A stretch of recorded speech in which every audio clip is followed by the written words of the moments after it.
साहित्य सहवास, मुलाखती, नाट्य गप्पा, साहित्यिक गप्पा, काव्य वाचन, कथाकथन, पुस्तक परिचय, नाट्य उतारा सादरीकरण, साहित्य सहवास.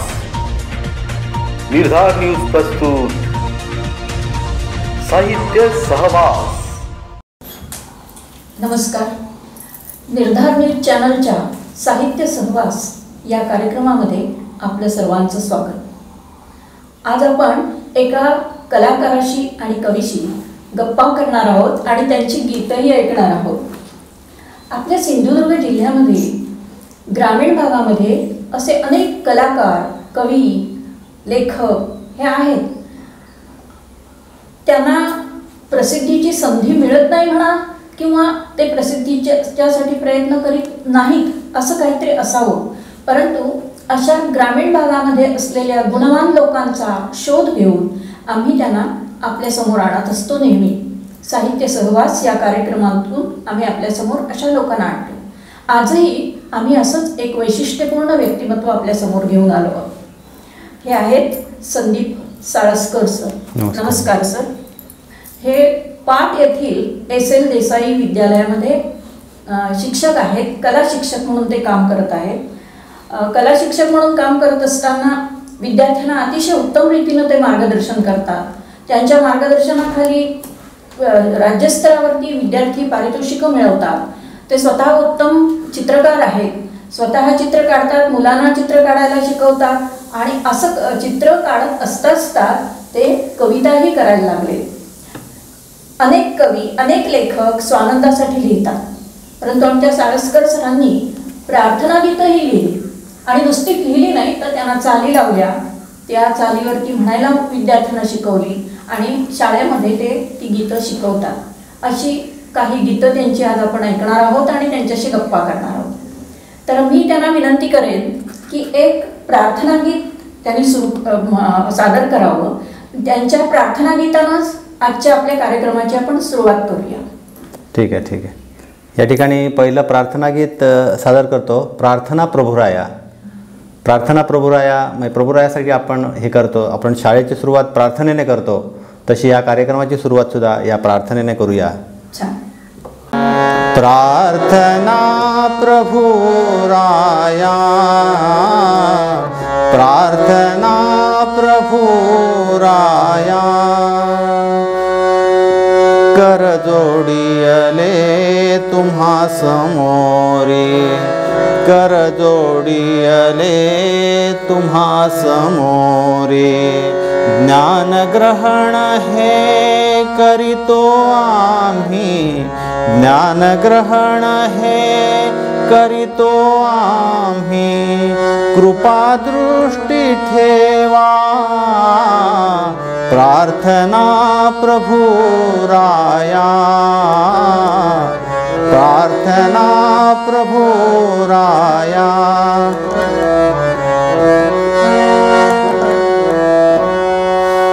विज्ञानाचे भाविक आम्ही, विज्ञानाचे भाविक आम्ही, ज्ञान वेचितो कणाकणातुनी, ज्ञान वेचितो कणाकणातुनी, वरद हस्त ठेवा, प्रार्थना प्रभुराया,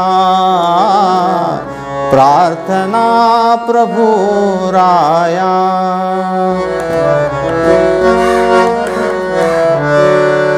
कलागुणांचे कौतुक करीतो, कलागुणांचे कौतुक करीतो, स्वरांजलीने तुम्हा विणवितो, स्वरांजलीने तुम्हा विणवितो, कृपा छत्र ठेवा, प्रार्थना प्रभुराया, प्रार्थना प्रभुराया, प्रार्थना प्रभु राया.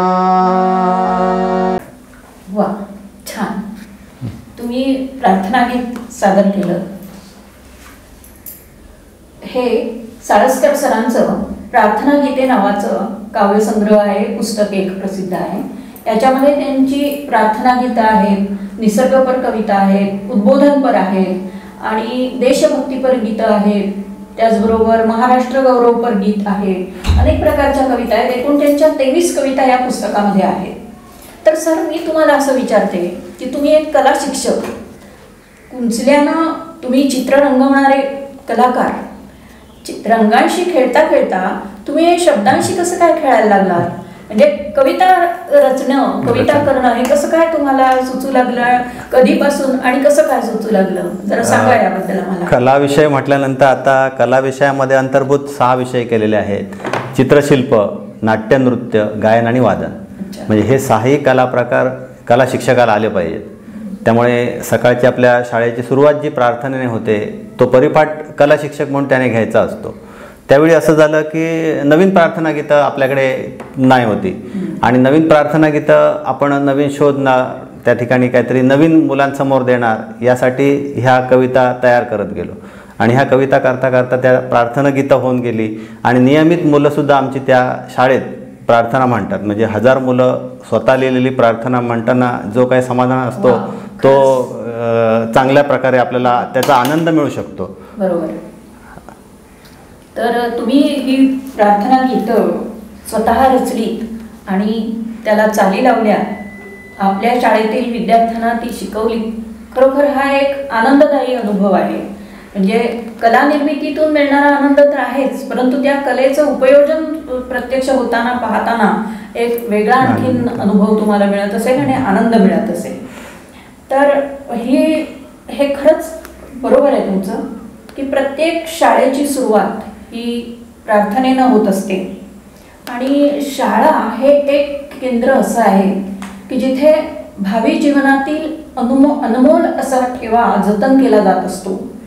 प्रत्येक शाळेची सुरुवात ही तशी प्रार्थनेनंच होत असते. प्रार्थना म्हणजे केवळ वरवरची कृती नसते, वृक्ष अशी कृती नसते किंवा यांत्रिक कृती नसते ती. तर प्रार्थनेनं मन एकाग्र बनतं. प्रार्थनेनं मनाची एकाग्रता तर होतेच, परंतु त्याचबरोबर मन प्रसन्न होतं, संपन्न होतं आणि दिवसभरामध्ये जी काही आपण ज्ञान शिक्षक मुलांना ज्ञान देणार असतात, म्हणजे ज्ञानकणांची जी पेरणी करणार असतात, त्या पेरणीसाठी प्रार्थनेनं जणू काही मनाची मशागत केली जाते. मला आठवतं आहे, मी जी सर्व्हिसला होते हायस्कूलमध्ये, ते आमचं हायस्कूल हे मिशनरी संस्थेचं हायस्कूल होतं वेंगुर्ला आणि वेंगुर्ला हायस्कूल. आणि प्रार्थना गीत आमचं झालं की त्या ठिकाणी येशू ख्रिस्ताची प्रार्थना केली जायची आणि त्या प्रार्थनेमध्ये सगळ्यांसाठी मागणं मागितलं जायचं. म्हणजे शिक्षक, त्यानंतर पालक, विद्यार्थी, शाळेशी संबंधित असलेल्या सर्व घटकांसाठी प्रार्थना केली जायची. आणि ती अशी की आजचा संपूर्ण दिवस आम्ही तुझ्या स्वाधीन करतो आहोत. आमच्या मुलांच्या बुद्धीला, मनाला, हाताला, जिभेला तुझा स्पर्श होऊ दे. आम्ही जे शिकू आणि शिकू त्याच्यावरती तुझाच आशीर्वाद लावू दे. अशा प्रकारची सुंदर प्रार्थना, म्हणजे ज्या प्रार्थनेमध्ये प्रार्थना आहे, भक्ती आहे आणि भावना आहेत, ह्या सगळ्यांचं मिश्रण झालेली प्रार्थना जेव्हा मनापासून डोळे मिटून केली जाते त्यावेळेला मनामध्ये सुद्धा कुठेतरी भावतरंग निर्माण होतात आणि एक प्रकारे अध्यापन आणि अध्ययन याच्यासाठी एक वातावरण निर्मिती केली जाते. मग तुम्ही म्हणता हे बरोबर आहे की विद्यार्थ्यांना शाळेची सुरुवात होतानाच अशा प्रकारच्या प्रार्थनेतून जर संस्कार केले गेले तर मुलं शिकायला सज्ज होतात. दिवस त्यांचा आनंदात जातो. संगीताने सुरुवात झालेला कोणताही दिवस आनंदातच जातो. एक पूर्वी होता रेडिओचा काळ. रेडिओच्या काळामध्ये अशीच सुरुवात आपली सर्वांची व्हायची. आज हे सगळं चक्र बदलून गेलेलं आहे. मानवानं ईश्वराला किंवा प्रार्थना म्हणजे केवळ शाब्दिक हे नव्हे, वरवरचे वृक्ष शब्द नाही, तर आपल्यापेक्षा एक कोणीतरी मोठी शक्ती आहे. मग तो ईश्वर असेल किंवा कुठली तरी एक शक्ती आणि त्याला केलेलं आवाहन, त्याचं केलेलं स्तवन किंवा त्याला त्याची केलेली त्याच्यासमोर केलेलं आत्मनिवेदन म्हणजे प्रार्थना, आणि ही प्रार्थना आर्ततेने केली जाते. या प्रार्थनेचं महत्त्व एकूणच मानवी जीवनामध्ये खूप मोठं आहे आणि तेच आपण शालेय विद्यार्थ्यांना लहानपणापासूनच शिकवत असतो. आणि तुम्ही त्यासाठी खूप मोठं योगदान दिलेलं आहे स्वतःचं, की स्वतः त्याची रचना केली प्रार्थनांची आणि त्यांना चाली लावल्या, त्या शिकवल्या. हे खरोखरच कौतुकास्पद आहे सगळं तुमचं. मला तुमचं कौतुक वाटतं आणि खरंच तुमचं अभिनंदन यासाठी. आज दुसरी एखादी प्रार्थना ऐकवता का? आज जर बघितलं तर कविता लिखाण करण्यासाठी कोणी मार्गदर्शक किंवा कुठे क्लास नाहीत, किंवा संगीताबद्दल चाली देण्यासाठी जगात कुठचीही शाळा नाही किंवा कुठच्या नाही. ह्या सगळ्या तुमच्या आतून ज्या काय संगीताचं ज्ञान असेल त्याच्यावर डिपेंड असतं. म्हणजे बऱ्याचशा गाण्याच्या चाली झालेल्या आहेत किंवा ह्या चाली झाल्या आहेत. कुठच्या तरी एखाद्या गीतावर चाल ठेवणे आणि स्वतः चाल रचणे यामध्ये कितीतरी तफावत आहे आणि अशा कुठेही स्कूल आज उपलब्ध नाहीत. ते तुमचं संगीताचं ज्ञान किती आहे त्यावर ह्या बऱ्याचशा गोष्टी अवलंबून असतात. ह्या ज्या सगळ्या कला आहेत ना त्या आतून आल्या पाहिजेत. वरून शिकून नंतर त्याला मुलामा दिल्यासारखं असतं कामा नाही. तुमचं हे सगळं कविता काय किंवा तुमचं हे चाली काय हे सगळं तुमच्या आतून आलेलं आहे. खरा कलाकार आहात तुम्ही. एक दुसरी प्रार्थना ऐकूया.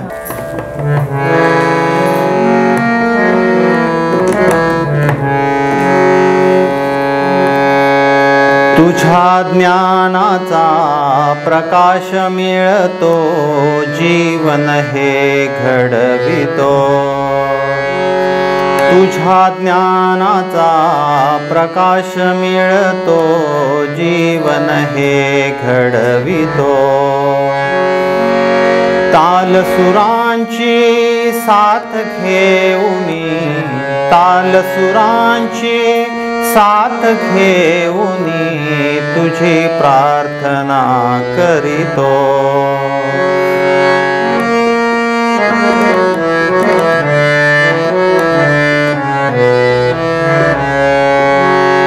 विद्यादाता तूच घडविशी, तूच आम्हा प्रेरणा.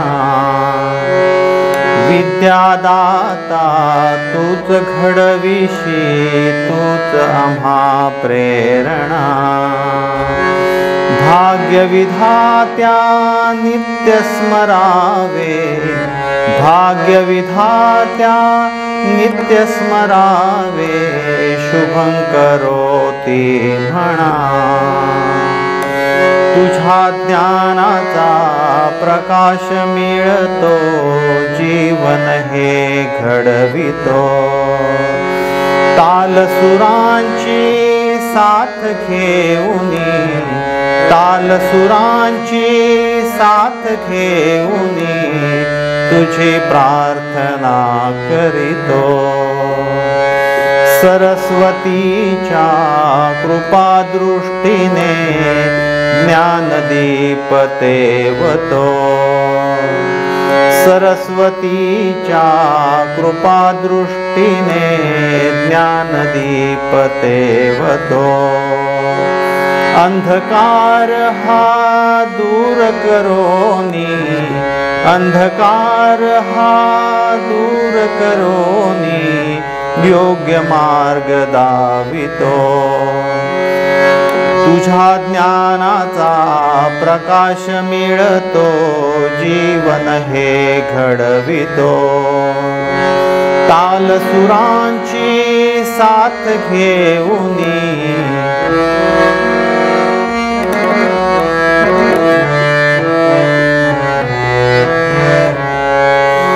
संस्काराचे जतन करीतो, नम्रता चरितो.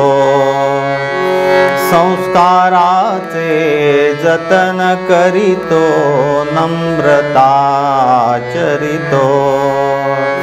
परंपरांच्या निर्मितीतून, परंपरांच्या निर्मितीतून मानवता जागवितो.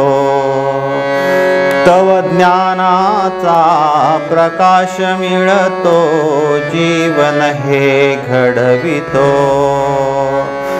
तालसुरांची साथ घेऊनी, तालसुरांची साथ घेऊनी तुझी प्रार्थना करीतो, तुझी प्रार्थना करीतो, तुझी प्रार्थना करीतो. वा, छान. तुम्ही ही प्रार्थना गीतं रचताना ती एक गरज म्हणून, म्हणजे विद्यार्थ्यांना प्रार्थना गीतं शिकवत असताना, नवीन नवीन गीतं शोधावी लागत असताना तुम्ही ती स्वतः रचलीत आणि त्यांना चाली लावली. पण तुमच्या पुस्तकामध्ये देशभक्तीपर गीत पण आहे, महाराष्ट्र गौरव पण गीत आहे. ते विषय कसे काय सुचले तुम्हाला? परिपाठ हा देशभक्तीशिवाय पूर्ण होत नाही. त्याकरिता देशभक्तीपर गीत असतं, त्याच्यानंतर संस्काराचं एखादं गीत असतं, संस्काराची एखादी कथा असते, अशातून तो परिपाठ घडत असतो. आणि ह्या परिपाठाची गरज म्हणून देशभक्तीपर गीतं रचली गेली. 26 जानेवारीला एक मोठा कार्यक्रम असतो, 15 ऑगस्टला मोठा कार्यक्रम असतो, 1 मेला महाराष्ट्र दिनाचा कार्यक्रम असतो. अशा ठिकाणी आपलं काहीतरी नवीन असावं, आपली एक नवीन निर्मिती असावी, अशा याच्यातून ही सगळी गाणी रचली गेलीत, लिहिली गेलीत आणि त्याचा वापरसुद्धा मुलांपर्यंत झालेला आहे आणि पुस्तक रूपाने ही मुलांपर्यंत सुद्धा पोहोचलेली आहेत. शाळेची गरज म्हणून किंवा तुम्ही मुलांना गीतं पोहोचवण्याची गरज म्हणून जरी तुम्ही ही गीतं रचली असली तरी समजा मी असं ठरवलं देशभक्तीपर गीत मी रचणार म्हणून, तर मला तसं बसून लिहिता येणार नाही. ते जेव्हा आतून येतं, जेव्हा उत्स्फूर्तपणे उत्फुल्ल मनाची उत्कट अभिव्यक्ती तेव्हा असते, तेव्हा कविता होते. मग ती गरज लक्षात आल्यानंतर तुमच्या मनात ते तसे विचार आले आणि मग तुम्ही ते काव्यातून उतरवले. तर असंच एखादं देशभक्तीपर गीत ऐकवता का? देशभक्तीपर गीत आता ह्या रचना सुद्धा अशा आहेत. तिरंगा, तिरंगा ध्वज, 3 रंग, त्या 3 रंगाचे अर्थ आणि ते अर्थ आपल्याला कसे प्रेरणा देतात, अशा अर्थाचं हे गीत आहे. एक देशभक्तीपर गीत ऐकूया. गीताचे बोल असे आहेत. तूच आमुचा प्राण भारता, तूच आमुचा प्राण, तूच आमुचा प्राण भारता, तूच आमुचा प्राण, तूच आमुचा प्राण भारता, तूच आमुचा प्राण. गौरवशाली, गौरवशाली तुझ्या यशाची म्हणतो गीते छान. तूच आमुचा प्राण भारता, तूच आमुचा प्राण, तूच आमुचा प्राण भारता, तूच आमुचा प्राण. गीते रचती थले पर्वत, नद्या नाले धरती संगत. गीते रचती थले पर्वत, नद्या नाले धरती संगत. लोकगीतातून, लोकगीतातून इथे जागतो शब्दामध्ये प्राण. तूच आमुचा प्राण भारता, तूच आमुचा प्राण.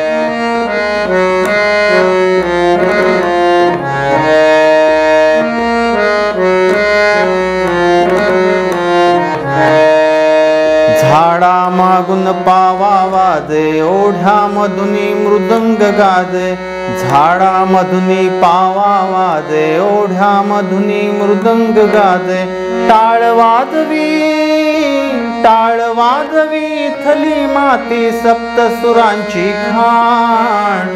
तूच आमुचा प्राण भारता, तूच आमुचा प्राण. तूच आमुचा प्राण भारता, तूच आमुचा प्राण.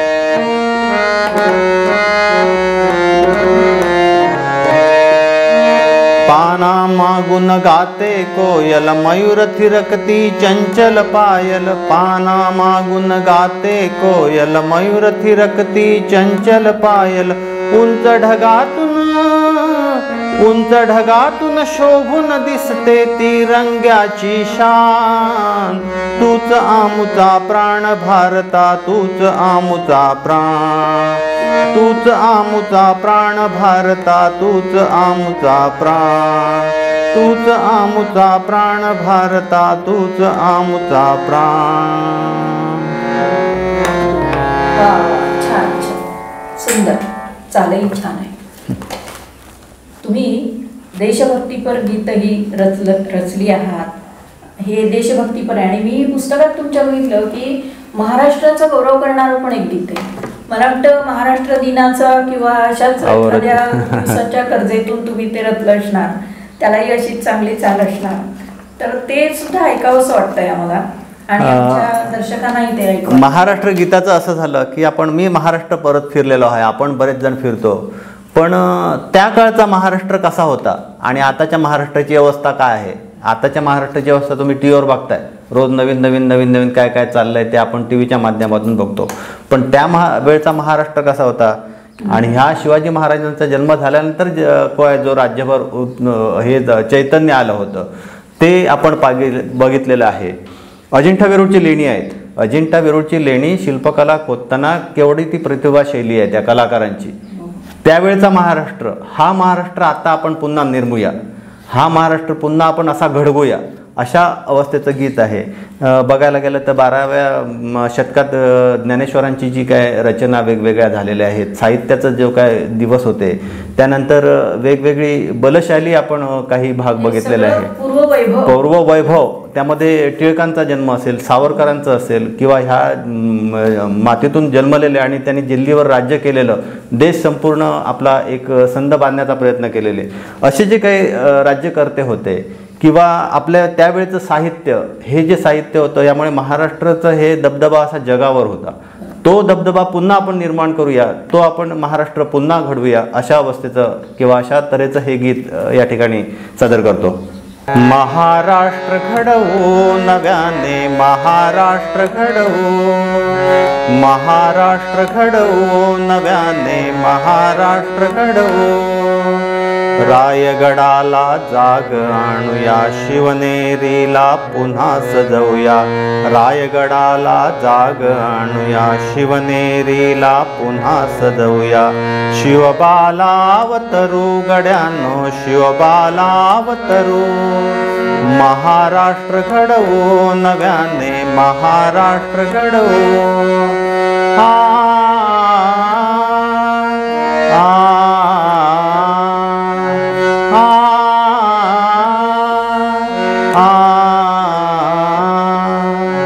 वेरूळ लेणी पुन्हा निर्मूया, सह्यागिरीला साद घालूया. वेरूळ लेणी पुन्हा निर्मूया, सह्यागिरीला साद घालूया. भगव्याला झळकवू गड्यानो, भगव्याला झळकवू. महाराष्ट्र घडवू नव्याने, महाराष्ट्र घडवू.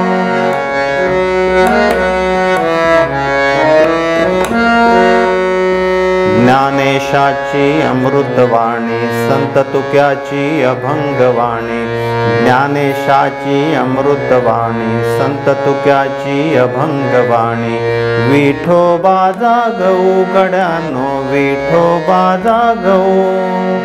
महाराष्ट्र घडवू नव्याने, महाराष्ट्र घडवू.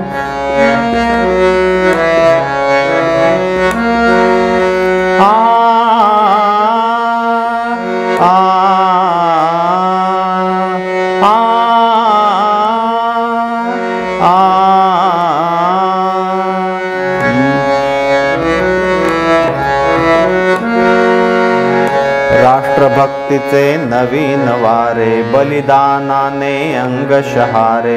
राष्ट्रभक्तीचे नवीन वारे, बलिदानाने अंग शहारे. टिळक गोखले स्मरू गड्यानो, टिळक गोखले स्मरू. महाराष्ट्र घडवू नव्याने, महाराष्ट्र घडवू.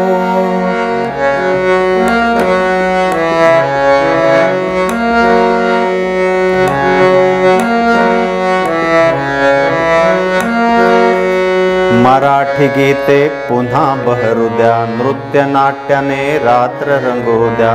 मराठी गीते पुन्हा बहरू द्या, नृत्य नाट्याने रात्र रंगू द्या. साहित्या खुलवू गड्यानो, साहित्या खुलवू.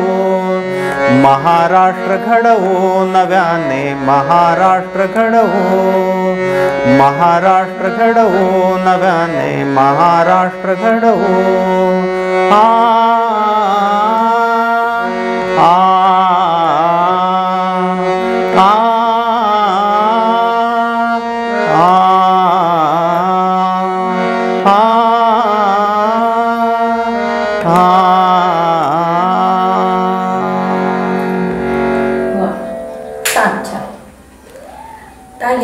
चाली लावत असताना तुम्हाला, मला असं वाटतं की त्या शब्दांची रचनाच अशी केली आहात तुम्ही की त्याला एक प्रकारची लय आहे आणि त्यामुळं त्याला चाली लावणं तुम्हाला सुचत गेले आहेत ना त्या चाली, है ना. आता यातून काय होतं, अगोदर चाल सुटते नंतर शब्द सुटतात, असं उलट सुलट होत असतं ते. म्हणजे चाल एक ठरवलेली असते, त्याच्यात मग शब्द घालायचे आणि शब्द पण असे पाहिजेत अर्थपूर्ण पाहिजे, अर्थपूर्ण. आणि त्याच्यातून एक आशय अगोदर लपलेला किंवा मराठी महाराष्ट्राबद्दल हे असं असं आपल्याला लिहायचं आहे, मग त्यानंतर तुम्हाला ती चाल सुचत असेल, त्यानंतर त्यात तुम्ही शब्द भरत असाल, पण हे एकूण सगळी रचना ऐकायला खूप छान वाटते. आणि मला वाटतं असं की एक शिक्षक, तो कला शिक्षक, कलेशी संबंधित असलेले सगळे कलागुण म्हणजे चित्रकला, काव्य, संगीत याच्यामध्ये स्वतःला झोकून घेतो, त्याच्यातून नवनिर्मिती करून ती मुलांपर्यंत पोहोचवतो. म्हणजेच साळसकर सरांच्या मध्ये एक सजग आणि जागृत आणि हाडाचा जो शिक्षक आपल्याला दिसतो, या शिक्षकाला खरोखर प्रणाम करावा असं वाटतो. कारण अशा प्रकारचे शिक्षक जर असतील, म्हणजे असतात बऱ्याच ठिकाणी, पण असे शिक्षकच खरं आपली पुढच्या पिढ्यांना घडवत असतात, तर पुढच्या पिढ्यांवरती खरे संस्कार करत असतात. अशा प्रकारे आता त्यांचा विषय कला विषय आहे, तर कला विषयामध्ये त्यांनी स्वतःला झोकून दिलेलं आहे. कलेशी संबंधित असलेल्या सगळ्या क्षेत्रामध्ये ते स्वतःहून काहीतरी निर्मिती करतायत, हे खरोखरच कौतुकास्पद आहे. सरांचं हे जे एक पुस्तक आहे, मगाशी मी दाखवलं, प्रार्थना गीतं आहेत. आता आपण 2 गीतं ऐकली, एक देशभक्तीपर गीत, एक महाराष्ट्र भक्तीपर गीत. आणि त्यामध्ये गंमत मला म्हणजे कौतुक वाटलं अशासाठी हे पुस्तक वाचल्यानंतर की त्यामध्ये निसर्गपर कविता आहेत, पर्यावरणपूरक कविता आहेत, त्याचबरोबर वनौषधी आपली जपली पाहिजे हा विचार देणारी उद्बोधनात्मक कविता पण आहे. ती कशी काय सुचली हो तुम्हाला हा विषय की वनौषधी? आता तसं बघितलं तर आपले कला वगैरे म्हणजे शाळेतले जे काही रुटीन वर्क असतं त्याच्यामध्ये वनौषधी किंवा बाहेरची झाडं वगैरे याचा संबंध येतो नाही असं नाही, परंतु वनौषधी जपली पाहिजे हा एक विचार जो तुम्ही केला तो खरं असा विचार आहे. या ठिकाणी आपल्याकडे सामाजिक वनीकरणचे काही उपक्रम शाळेमध्ये राबवले जातात. सामाजिक वनीकरणचा उपक्रम हा माझ्याकडे होता. मग सामाजिक वनीकरण मार्फत घेणारे चित्रकला स्पर्धा, फोटोग्राफी स्पर्धेत माझा राज्यात नंबर आलेला होता पहिला सामाजिक वनीकरणचा. मग सामाजिक वनीकरणचा एक उपक्रम असा होता की वनौषधी बाग, ही गार्डन वनौषधी बागेचं हे आपल्या शाळेसमोर तयार करायचं. मग ह्यामधून असा सूर निघाला की ह्याला काहीतरी एक शब्दात पुन्हा बांधलं पाहिजे. मग अशासाठी ही रचना केली वनौषधीची. आणि वनौषधी नाही म्हटलं तरी आपण कितीतरी दुर्मिळ आहेत. काल कोरोना झाला, कोरोनाच्या काळात ज्यांनी काढे पिले, ज्यांनी आपली प्रतिकारशक्ती वाढवली, त्यांना खूप त्याचा फायदा झाला. म्हणजे वनौषधी जर त्याचं महत्त्व लक्षात घेतलं तर आजारापासून निश्चित दूर राहू आणि त्याचा उपयोग आपल्या खरोखर जीवनात चांगला होऊ शकतो. आता अशा अर्थाने ते लिखाण केलेलं आहे. आणखी या पुस्तकातली मला एक कविता वैशिष्ट्यपूर्ण वाटली की आपला सिंधुदुर्ग जिल्हा या जिल्ह्याच्या सगळ्या वैशिष्ट्यांना स्पर्श करणारी एक कविता आहे. तर ती कविता मी त्यांना गाऊन दाखवा नाही सांगणार आहे, तर ती मी सादर करते. ऐका तर. माझा सिंधुदुर्ग. लाल मातीच्या कुशीतला हा निसर्गरम्य प्रदेश, लाल मातीच्या कुशीतला हा निसर्गरम्य प्रदेश, फोंड्यापासून बांध्याला जाते सिंधुदुर्गची वेस. निळसर झालर सजवी त्याला समुद्र अरबी, निळसर झालर सजवी त्याला समुद्र हा अरबी, उंच कडे अन खोल दरीने नटवी सह्याद्री. मुकुट लाभला किल्ल्याचा अन कुणकेश्वर हा हिरा, धबधब्याचे रूप घेतो आंबोलीतील झरा. सुंदर स्वच्छ जीवन देते नियमित करली खाडी, रंगीत खेळण्यानी सजली आमची ही सुंदर वाडी. कथा सांगती पुराणातल्या इथल्या चित्रकथी, कथा सांगती पुराणातल्या इथल्या चित्रकथी, अंगणेवाडीची जत्रा फुलते येता महारथी. आंबा फणस काजू अन करवंदीच्या जाळी, आंबा फणस काजू अन करवंदीच्या जाळी, उंच गिरींना खुणावती इथल्या नारळ पोफळी, वेंगुर्ल्याचा मार्ग दाखवी अखंड दीपस्तंभ, वेंगुर्ल्याचा मार्ग दाखवी अखंड दीपस्तंभ, देवगडातील आंबाही मग घेतो सुंदर रंग, धामापूरचा तलाव आणि श्री क्षेत्र वालावली, धामापूरचा तलाव आणि श्री क्षेत्र वालावली, हरिनामाच्या गजराने रंगते कुडाळ कणकवली, सत्पुरुषांच्या वास्तव्याने पावन ही झाली नगरी, सत्पुरुषांच्या वास्तव्याने पावन झाली ही नगरी, संततधार पावसाने भिजविती श्रावणातील सरी, श्रावणातील सरी.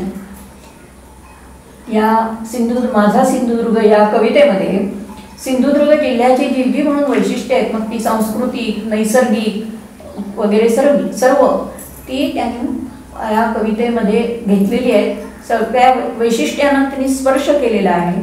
अशा प्रकारच्या त्यांच्या रचना भावोत्कट अशा आहेत की एखादा विचार, एखाद्या विषयाविषयी त्यांच्या मनात जेव्हा उत्कट भावना निर्माण होतात, त्या भावना त्या शब्दांमधून ते उतरवतात आणि ते संगीतबद्ध करतात. अशा प्रकारच्या एका जातीवंत कलावंताशी आज आपण बातचीत केली, त्यांच्या कविता ऐकल्या, त्यांची गाणी ऐकली, त्यांच्यातल्या शिक्षकाला, कलाकाराला भावी जीवनासाठी आमच्या निर्धार न्यूज परिवाराकडून खूप खूप शुभेच्छा सर तुम्हाला. आज आम्ही इथे थांबतो आहोत. या पुढच्या एखाद्या साहित्य सहवास या कार्यक्रमामध्ये असेच आपण आपल्या भेटीला आम्ही परत एखादा कार्यक्रम घेऊन निश्चित येऊ. नमस्कार. नमस्कार. साहित्य सहवास, मुलाखती, नाट्य गप्पा, साहित्यिक गप्पा, काव्य वाचन, कथाकथन, पुस्तक परिचय, नाट्य उतारा सादरीकरण. साहित्य सहवास. निर्धार न्यूज प्रस्तुत साहित्य सहवास. आमच्या नंबर 1 निर्धार न्यूजला लाईक करा, सबस्क्राईब करा आणि बेल आयकॉन दाबायला विसरू नका.